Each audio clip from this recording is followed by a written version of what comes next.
محمدا عبده ورسوله لا نبي بعده. اللهم صل على محمد وعلى آله وصحبه أجمعين. أما بعد. قال الله تعالى في القرآن الكريم: أعوذ بالله من الشيطان الرجيم. يا أيها الذين آمنوا اتقوا الله وابتغوا إليه الوسيلة وجاهدوا في سبيله لعلكم تفلحون. Yang saya hormati para pengurus atau takmir masjid, para jamaah dan ibu, bapak dan ibu yang hadir pada kesempatan malam ini.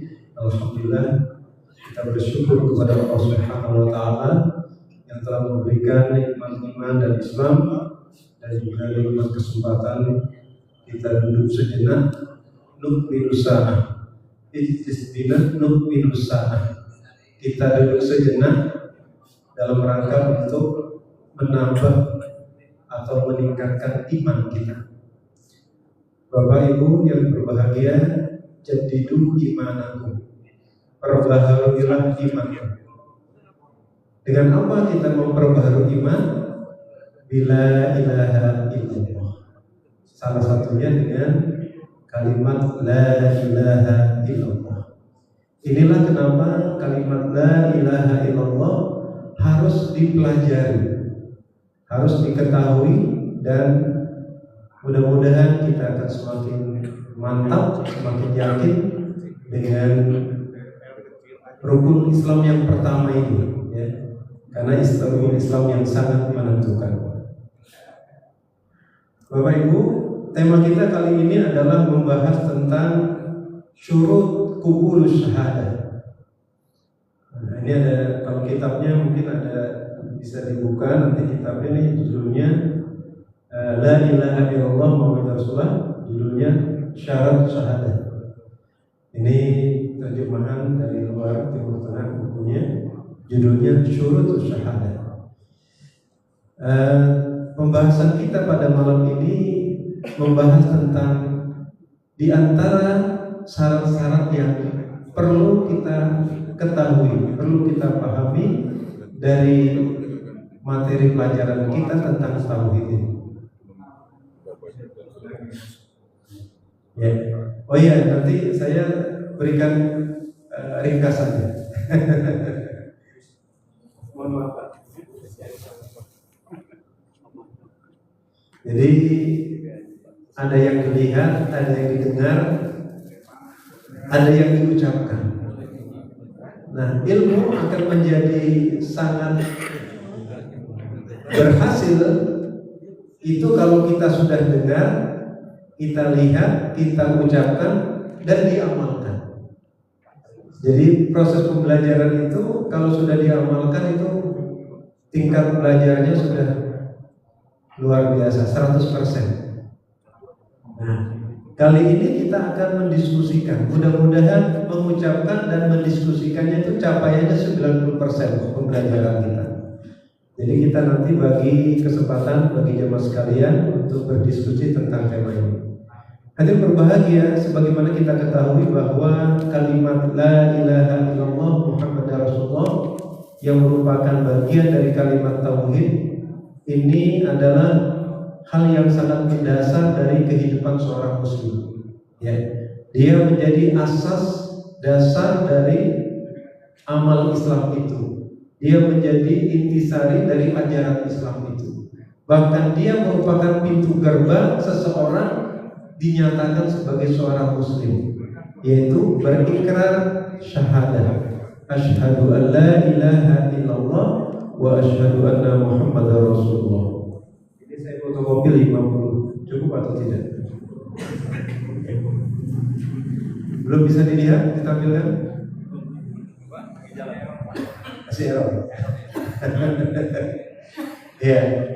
Jadi dia merupakan pintu gerbang seseorang masuk ke dalam Islam. Insya Allah ini materi yang sudah pernah kita sampaikan, dan kita yakin bahwa sebagaimana disebutkan dalam sebuah hadis Rasulullah SAW, man mata wa huwa ya'lam annahu la ilaha illallah dakhala jannah. Jadi kata Rasulullah SAW dalam sebuah hadisnya yang sering kita ulang-ulang adalah barang siapa yang dia mati wa huwa ya'lamu annahu la ilaha illallah dakhala jannah. Ini keyakinan yang harus tertanam di dalam diri kita, bahwa jangan sampai wala tamutunna illa wa antum muslimun. Jangan sampai kita mati kecuali dalam keadaan muslim. Inilah juga pesan Nabi, ya. Para nabi mewasiatkan kepada keturunannya wala tamutunna illa wa antum muslimun. Ini betapa pentingnya kalimat syahadat ini di dalam kehidupan seorang muslim. Nah, hadirin dirahmati Allah Subhanahu wa taala, tetapi kalimat ini tentu tidak akan memberikan kebaikan, ya, hanya dengan mengulang-ulang pengucapannya, ya. Jadi dia bukan hanya sekedar ucapan biasa, tetapi dia yang harus diyakini, ya, harus diyakini, karena dia merupakan intisari dari ajaran Islam itu sendiri. Nah, saya ingin menyampaikan di sini, di dalam tulisan ini ada seorang ulama, Wahab bin Muntabi, berkata, bukankah la ilaha illallah merupakan pintu? Ditanya, seorang ulama ditanya tentang pintu surga. Kemudian Wahab menjawab, benar, tetapi tidak ada kunci kecuali ia mempunyai gigi-gigi. Apabila engkau datang sambil membawa gigi-giginya, maka surga akan dibukakan untukmu. Jadi hadir berbahagia, gigi dan yang dimaksud dengan kunci-kunci itu adalah kalimat la ilaha illallah. Maka syarat-syarat daripada la ilaha illallah ini menjadi penting untuk kita pelajari. Nah, hadir berbahagia, jadi ada di sini disebutkan bahwa beberapa syarat agar kemudian la ilaha illallah ini menjadi benar, ya, di dalam diri seorang muslim. Maka yang pertama tentu adalah al-ilmu. Al-ilmu artinya adalah mengetahui, ya. Jadi dakwah Nabi SAW kepada umat manusia itu adalah pertama dengan memberikan iklam, memberikan pengetahuan dulu. Fa'lam, ya. Apa yang disebut dengan fa'lam? Perintah untuk mempelajari, ya. Fa'lam annahu la ilaha illallah, ya. Disebutkan di dalam Al-Quran surat 47, surat Muhammad, ya. Fa'lam annahu la ilaha illallah. Jadi fa'lam ini merupakan perintah. Al-isim fi'il amar dalam bahasa Arab itu, kalau perintah lil wujub, maka dia menjadi kewajiban. Inilah kita bersyukur Islam ini mengajarkan kepada umatnya untuk belajar, Pak. Kapan selesai belajar, Bapak, Ibu? Kapan Pak belajar selesainya, Pak? Kalau sudah masuk di dalam kubur, ya. Utlubul ilma minal mahdi ilal lahad, ya. Jadi tuntutlah ilmu dari buaya sampai liang lahat. Inilah sesungguhnya menjadi sebuah tradisi pembelajaran umat Islam, bahwa umat Islam itu nggak boleh berhenti belajarnya, ya, kecuali kalau dia sudah meninggal. Kalau dia masih hidup, masih dia bisa bernapas, masih dia bisa melihat atau mendengar, maka belajar ini menjadi penting bagi kita semua. Maka inilah kenapa syarat daripada la ilaha illallah Muhammad Rasulullah itu adalah al-ilm, yaitu ilmu. Belum juga ditampilkan. Belum bisa.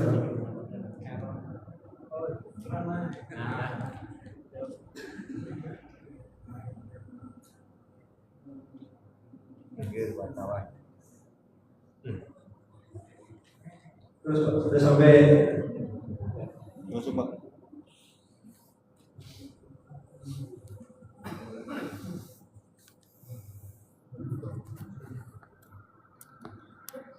Ya. Kenapa? Saya nggak boleh. Oh, boleh. Nggak mau di situ, kalau memang mau di operator boleh juga. Ya, kita hanya beberapa slide untuk kita.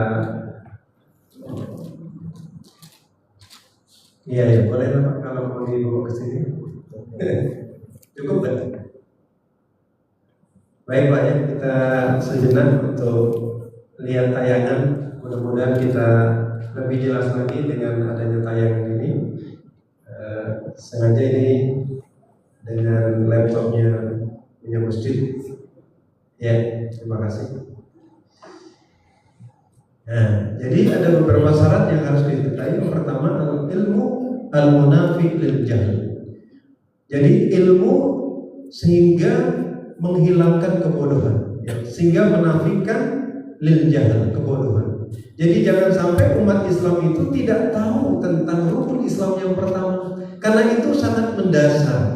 Kesaksian seorang terhadap Tuhan, yang dimaksud Tuhan di sini adalah la ilaha illallah. Yang sudah kita bahas sebelumnya, makna la ilaha illallah, ya, baik kandungan ilah maupun Allah Subhanahu wa ta'ala. Jadi menurut keterangan ayat ini bahwa Allah Subhanahu wa ta'ala memerintahkan kepada kita, umatnya, umat manusia ini, bahwa perintahkan atau ketahuilah ya Muhammad bahwa tidak ada Tuhan yang patut disembah selain Allah. Ini artinya bahwa perintah untuk mengimani, meyakini, mentauhidkan, sehingga dari situ nanti ada amal, ya. Amalnya apa? Di sini disebut dengan kemudian apa? Perintah berikutnya adalah mohonlah ampun atas dosamu. Jadi dari keimanan, ketauhidan ini lahirlah yang perintah yang muncul dari dalam diri seorang itu untuk mendapatkan permohonan pengampunan kepada Allah Subhanahu wa taala atas dosa-dosanya. Nah ini juga disebutkan di dalam Al-Qur'an surat Al-Imran ayat 19, syahidallahu annahu la ilaha illa huwa wal malaikatu ulul ilmi qa'iman bil qist la ilaha illa huwal azizul hakim. Di sini digambarkan kalimat wa ulul ilmi, artinya orang-orang yang mengetahuinya, orang-orang yang berilmu. Jadi orang-orang berilmu, ya, sebagaimana Allah bersaksi tentang la ilaha illa, bahwa Dia adalah Tuhan, tidak ada Tuhan selain Allah, dan begitupun para malaikat dan orang-orang yang berilmu. Wa ulul ilmi qa'iman bil qist la ilaha illa huwal azizul hakim. Nah ini menunjukkan kepada kita bahwa syarat pertama agar kemudian la ilaha illallah kita ini adalah qabul di sisi Allah, maka kita harus punya ilmunya. Nah syarat kedua jamaah yang berbahagia, yakni yang disebut dengan al-yaqinu al-munafi lisyak. Jadi keyakinan yang menghilangkan keraguan. Jadi orang Islam itu dia harus yakin dengan kalimat la ilaha illallah. Agar apa?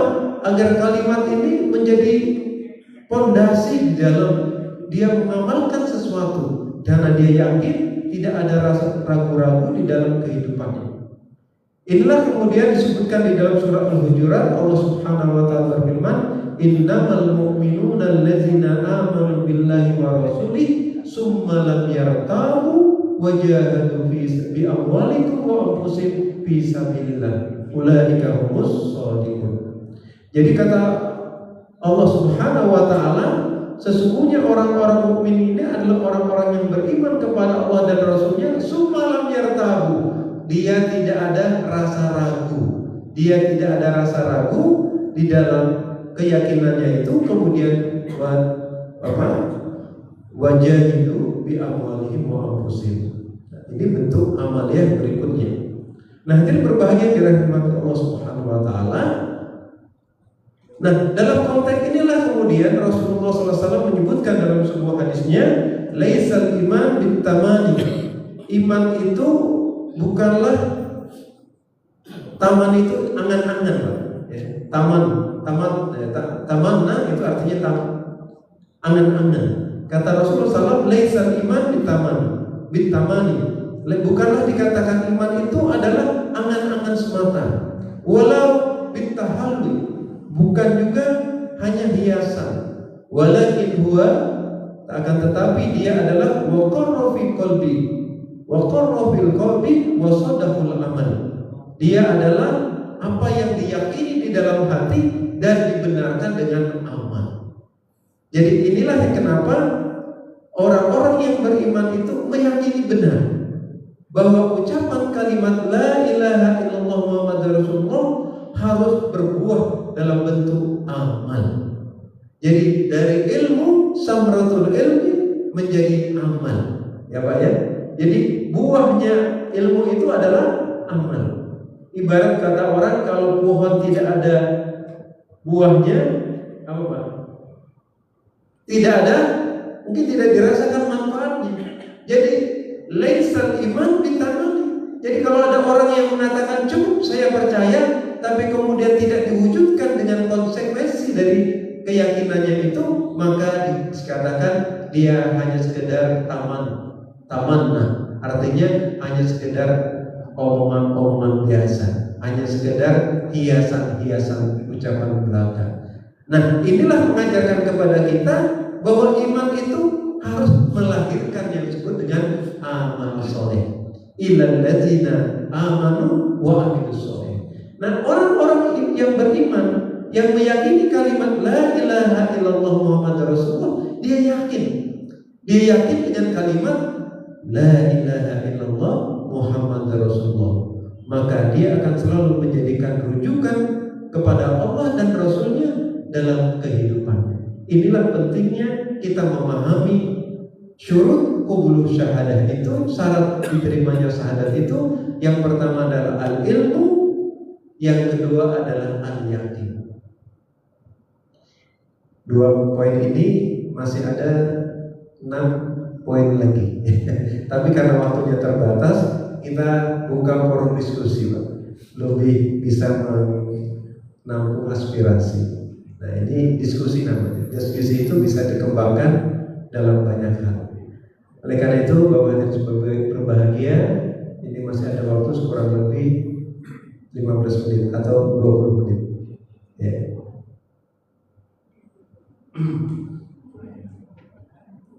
Materinya cukup sampai di sini. Slide-nya silakan Bapak Ibu yang ingin memberikan tanggapan atau komentar, dipersilakan.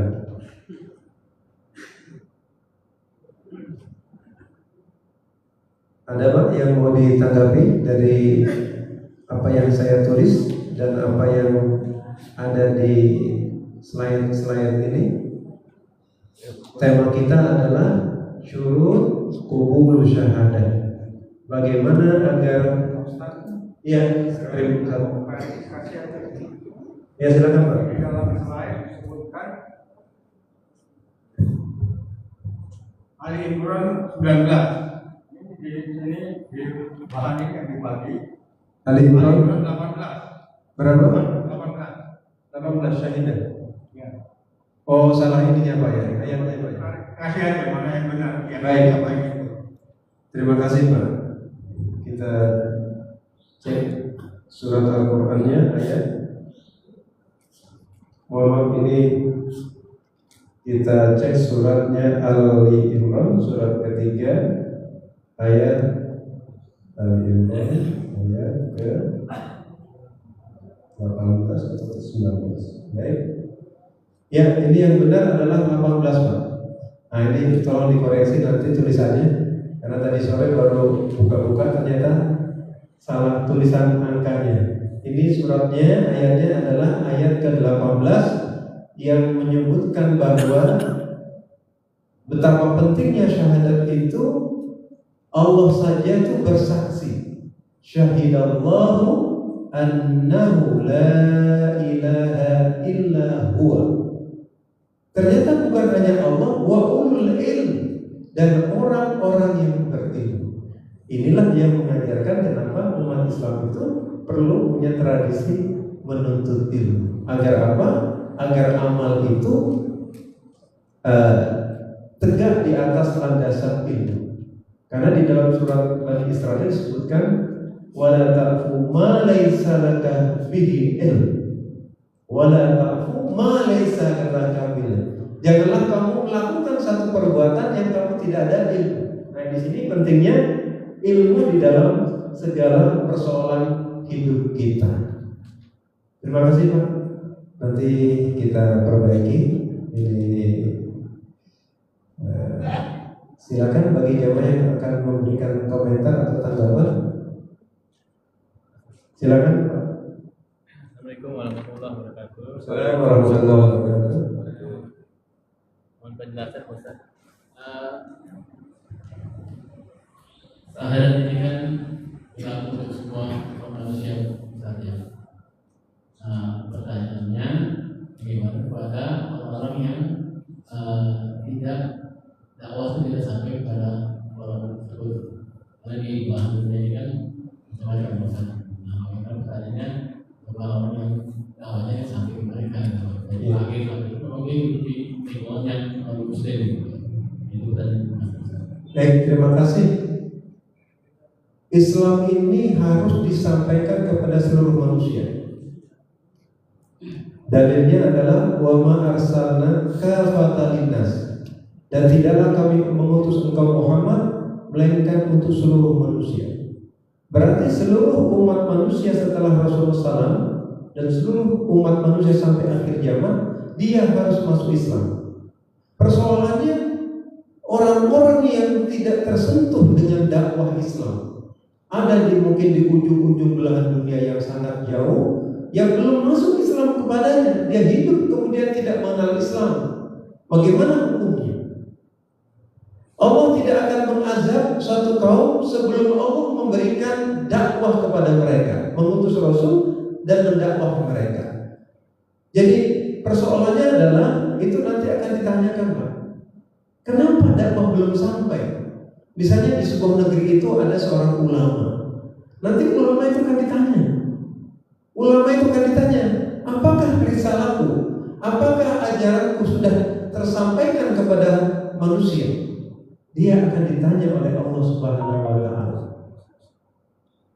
Di dalam surah Al-Anfal Allah mengatakan Allah tidak akan mengazab kecuali telah sampai kepada mereka risalah agama kepada mereka. Jadi nanti yang ditanyakan siapa Pak? Kalau di Indonesia Pak,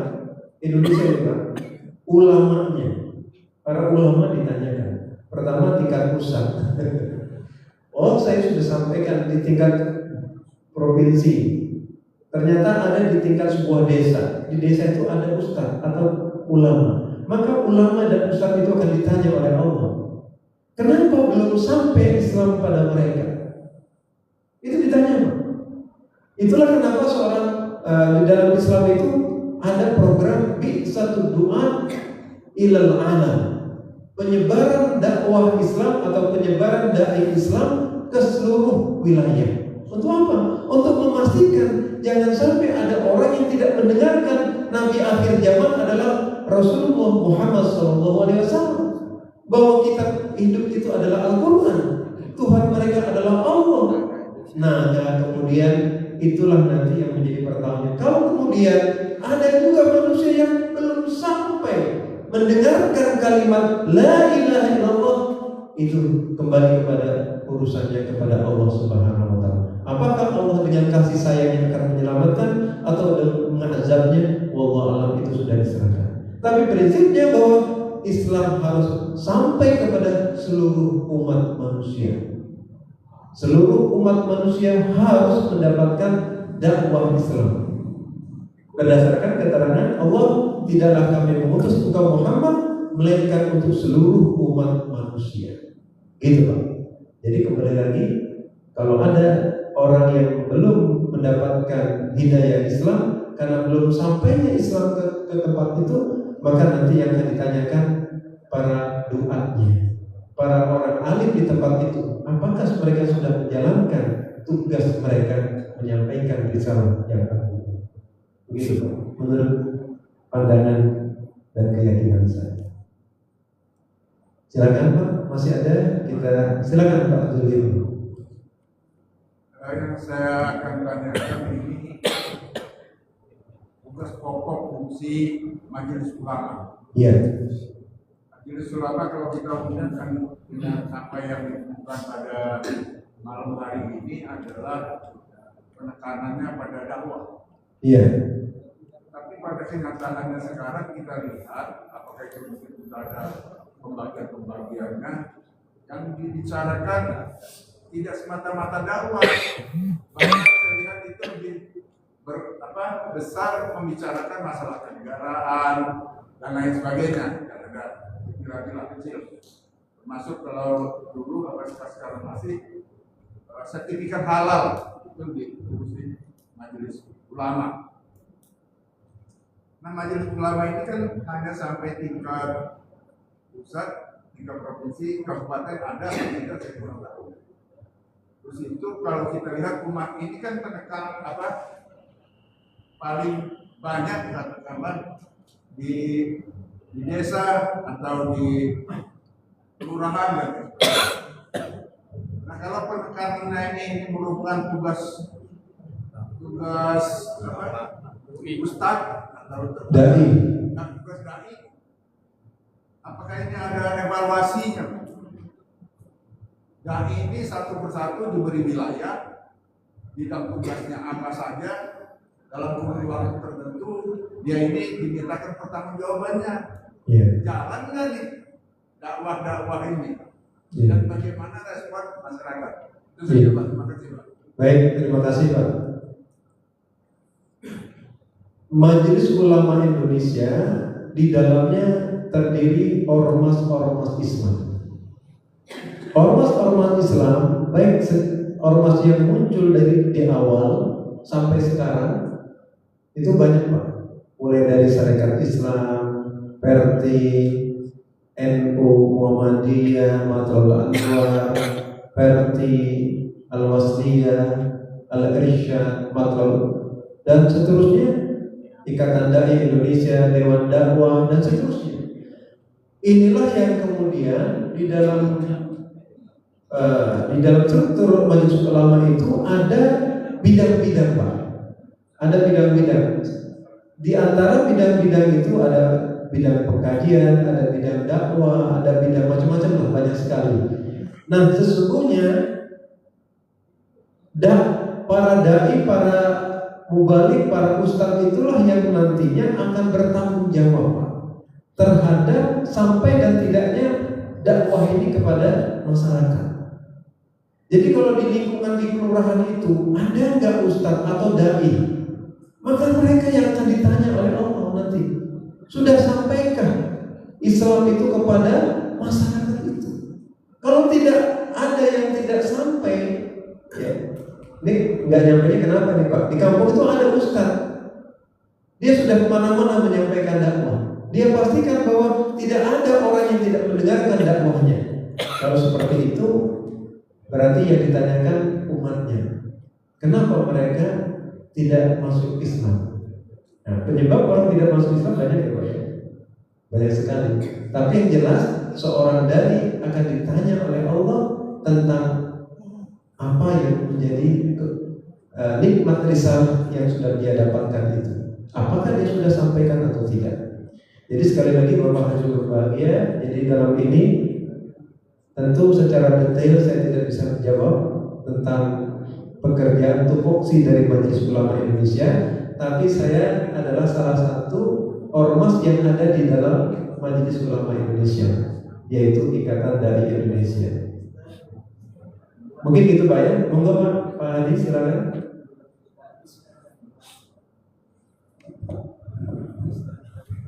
Assalamualaikum warahmatullahi wabarakatuh. Artinya Ustaz mohon izin menyampaikan mungkin pendapat atau pertanyaan.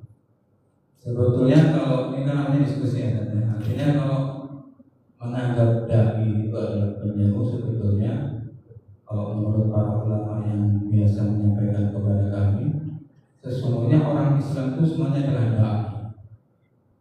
Dalilnya surat Yusuf 108, Qul hadhihi sabili ad'u ila Allah ala basiratin ana wa man tabani wa subhanallahi wa ma ana minal musyrikin. Katakanlah wahai Muhammad, hadhihi sabili, satu-satunya jalanku kata Rasulullah adamu ilallah, mengajak kepada itu kan berarti tidak. Adamu ilallah ada basyirah dengan hujah yang nyata Al-Quran, hadis. Anak kata Nabi dalam kerjaku wa man taba'ani, dan setiap orang yang mengikuti aku berarti kerjanya sama itu mengajak manusia ke kepada Allah. Itu saya sudah diskusi pendapat dari para ulama-ulama yang sering berterang kepada kami bahwasanya setiap orang Islam yang sudah bersyahadat adalah dai, berarti dia juga punya kewajiban untuk mengajak kepada Allah. Itu pendapat mungkin bisa. Baik, terima kasih Bapak Ustaz menambahkan kepada kita.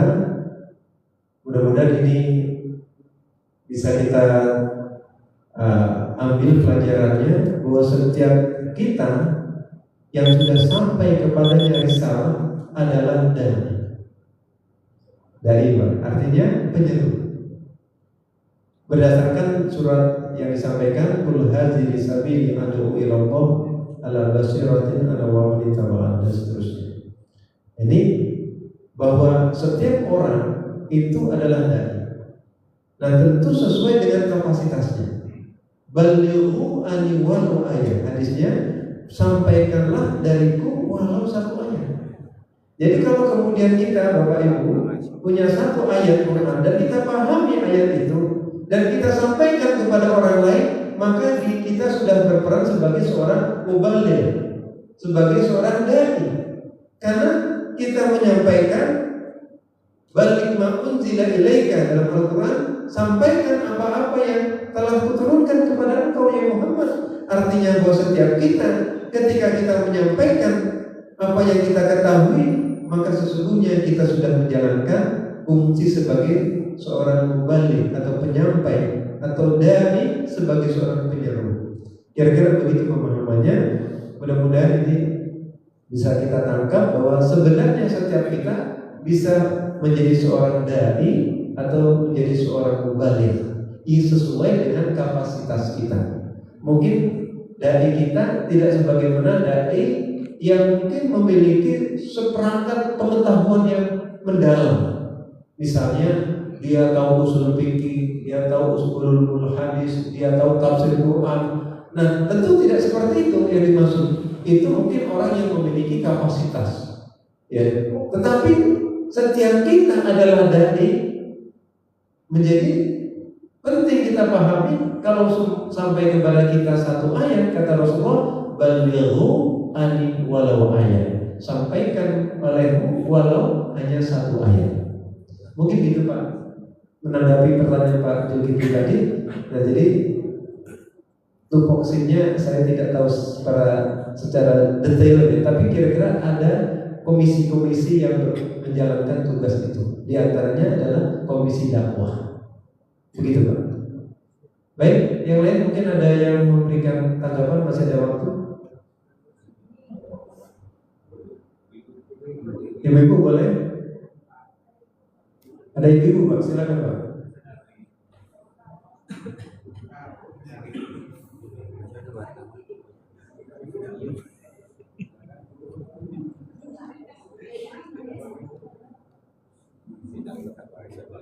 Silakan ibu. Assalamualaikum warahmatullahi wabarakatuh. Assalamualaikum warahmatullahi wabarakatuh. Kita kembali ke topik kita malam ini ya Pak. Sehubungan dengan dua kalimat syahadat, dalam hadis Rasulullah, la ilaha illallah dakhala jannah. Kemudian orang yang non muslim ketika dia berusia 70 tahun, ketika dia mengatakan kalimat ini, maka Allah mengampuni dosa-dosanya selama 70 tahun itu. Kemudian tadi Ustaz menjelaskan bahwa dua kalimat syahadat itu merupakan kunci dari surga. Nah, kalau kita sudah punya kuncinya, berarti kita udah pasti masuk surga dong, kan kita udah pegang kuncinya. Nah, mohon penjelasannya. Terima kasih. Assalamualaikum warahmatullahi wabarakatuh. Assalamualaikum warahmatullahi wabarakatuh. Ya, alhamdulillah kita sudah punya tiket Pak. Karena surga itu hanya dimasuki oleh orang Islam. Non muslim masuk surga enggak? Jelas Bapak? Iya Pak ya, harus kita yakini yang masuk surga itu hanya orang yang yang sudah bersyahadat, orang Islam, ya.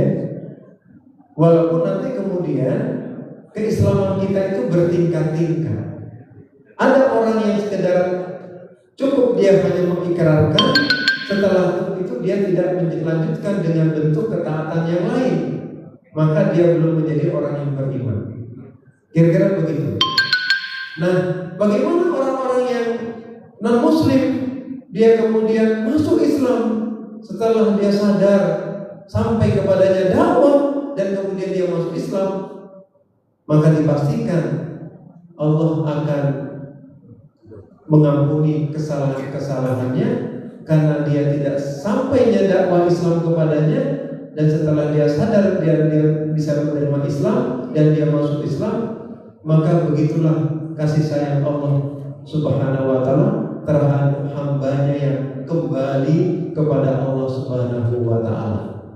Allah menerima kesaksiannya, persahadatannya, dan tentu dosa-dosa karena dia tidak tahu, ya, mungkin tidak sampai kepadanya ajaran Islam itu, maka Allah hapuskan. Begitu luar biasanya Allah menerima hambanya kembali. Irji'i ila rabbiki radiyatan mardiyah fadkhuli fi 'ibadi wadkhuli jannati. Kembali kepada Allah, kembali menjadi hamba-hamba Allah yang saleh, dan masuklah ke dalam surganya Allah Subhanahu wa taala. Pasti, Pak. Orang Islam, kata Rasulullah, kullu ummati yadkhulul jannah. Setiap umatku akan masuk ke dalam surga. Tapi ada lanjutan hadis ini, illa man aba, kecuali yang tidak mau. Para sahabat bertanya, ya Rasulullah, kila man aba, adakah orang yang tidak mau masuk surga? Ada, Pak. Rasul mengatakan, man ata'ani dakhalal jannah, barang siapa yang taat kepadaku dakhalal jannah, maka dia akan masuk surga. Wa man asani, barang siapa yang ingkar kepadaku faqad aba, itulah orang yang tidak mau masuk ke dalam surga.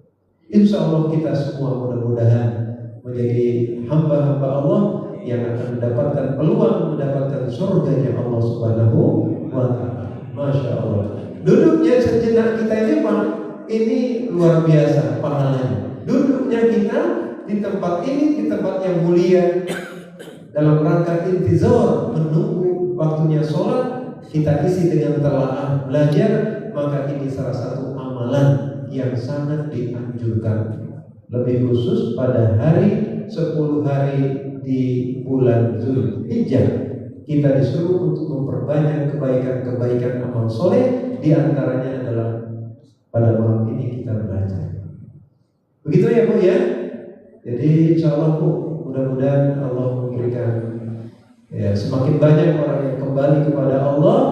Karena kita ini betul, Pak, mayoritas Islamnya sudah 85%. Tapi memang tugas berat umat Islam saat ini mengajak umat Islam untuk kembali kepada Islamnya. Betul, Pak, ya? Jadi karena memang betul, Pak, hasil survei Kemenang itu umat Islam itu yang menjalankan agamanya baru 30%, Pak. Berarti masih banyak, Pak, umat Islam yang harus disadarkan, harus diingatkan kembali tentang kemuliaan Islam ini, ya, agar mereka kembali kepada pangkuan Islam. Ila lihabil muslimin, kepada pangkuan sebagai orang-orang muslim, ya, kira-kira begitu. Begitu ya, Bapak Ibu, waktunya masih ada? Cukup. Baik, sebagai penutup kajian kita pada malam ini agar berbahagia, insya Allah kita membahas dari syarat syurut qubul syahadat dengan tema yang pertama berkaitan dengan al-ilm, yang kedua berkaitan dengan al-yakin. Maka dengan ilmu dan keyakinan ini mudah-mudahan mengokohkan kembali akidah kita, tauhid kita kepada Allah Subhanahu wa ta'ala. Demikian mungkin untuk mendapatkan kebaikan, mari kita tutup dengan sama-sama membaca doa kafaratul majelis. Subhanallah wa bihamdika, asyhadu an la ilaha illa anta, astaghfiruka wa atubu ilaik. Assalamualaikum warahmatullahi wabarakatuh.